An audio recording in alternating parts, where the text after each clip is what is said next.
Hello guys, today we will talk about how to fix or how to solve the problem of timeline. On the application of Netflix, we click on settings. In this page, you can click on apps, default apps, app settings.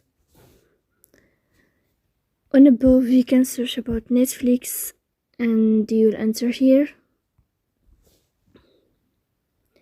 Then you can click on first stop and you can click OK.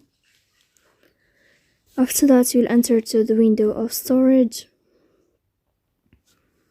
Here you can click clear cache. Don't click clear detail because that can delete your account. In the end, you can turn off your phone and you can turn on your phone again. So please don't forget to support us by like and subscribe. See you next time in another video, and thank you for your attention and your watching.